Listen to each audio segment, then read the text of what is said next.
Hello America, this is Keith here, friendly neighborhood technician, coming back at you with some more wonderful information on this beautiful summer day. Yeah, we got the shorts on yet, don't say anything about the white legs. I know I haven't tanned yet. Hasn't been a wonderful spring yet, but we're getting there. So I want to talk today about spin speed, okay? What does it mean and why is it necessary? Okay, what I'm talking about is, if you look at your dial here, okay, there are multiple cycles in your dial, okay? Not all of those spin at the same speed, okay? What that means is the faster the spin, the more, obviously, the more water comes out of the clothes, but the more potential damage there is for your clothes. What I mean by that is, you've got, like here, you've got your deep water wash, you've got your sheets and bulky, and your normal, okay? Those are gonna be your high speed spins. Those are gonna be your fastest, full go live, top of the thing spin, okay? Now what you have over here is like wrinkle control, hand wash, okay, that are going to be a slower, because they're generally for much more delicate clothes that are much more susceptible to getting tangled and beat up. Whereas your power wash, deep water wash, all of these up here, that's pretty much your pants, your shirts, the stuff that really is not going to get damaged. So, like I said, your high-speed spins are going to be your normal washes, and then, like I said, your wrinkle control, your hand wash, cold water wash, that's generally for, you know, particular. And then we have this thing over here called soak. This is slim to no spin. This is basically just get your clothes wet, wash them around a little bit, and then, you know, gets the water out, and they're basically stuff you can go hang dry in about 10 minutes. So when you're doing stuff, you want to make sure you got the right spin speed, okay? Because let's say your wrinkle control and your hand wash and your cold wash, that's probably going to be about a 2/3 speed spin. And what I mean by 2/3 speed spin, on your normal, your bulky up here, the drum is going to turn anywhere from 900 to 1200 RPMs.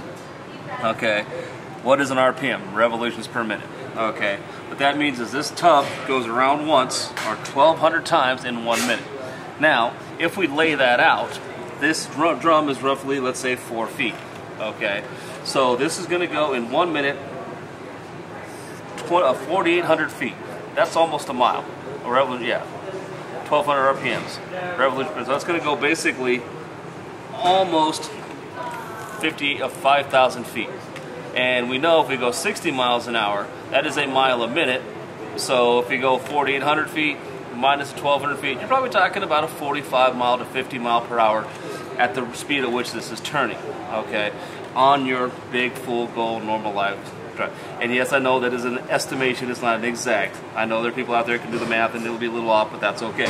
Now what I mean by that is your wrinkle control and your hand wash and your soak, those don't need to go so fast that they're actually going to get that much water out, because the clothes that you wash with these generally don't hold a lot of water anyways. So we may be talking about 500 to 600 to 700 maximum RPMs, which is still fast, don't get me wrong, but it's not the high speed spins that your normal wash are. Okay, now you can look at your manual will give you an idea of what it is, but when these things start moving, they start really, really rolling. The Whirlpools don't have a adjustable spin speed. Your Maytag, or your GE over here, you can actually tell it full speed max, that's probably, say, 1,000, 1,200. More, that's probably 8 to 1,000. This is probably, you know, 700 to 900. And then you got your no spin. So you can actually change the amount of spin you want. Now, that being said, these may be pre-programmed, that some aren't adjustable. So if I were to go to, let's say activewear, that might be a pre-programmed in that I cannot do an option on this. That's not a bad machine. That means the machine goes, if you're doing this, we know what we want it to do and what's only we're going to let it do. Okay, so when you're figuring it out, you know, take a look, see what you want to get. Like I said, spin speed is important, because the more water comes out of your clothes here, the less time your dryer actually has to use to dry. The less water comes out, the longer your dryer is going to take to dry. So, on that note, you folks have a wonderful week, and don't forget to tune to this channel next week, and we'll have more good information. Have a happy summer.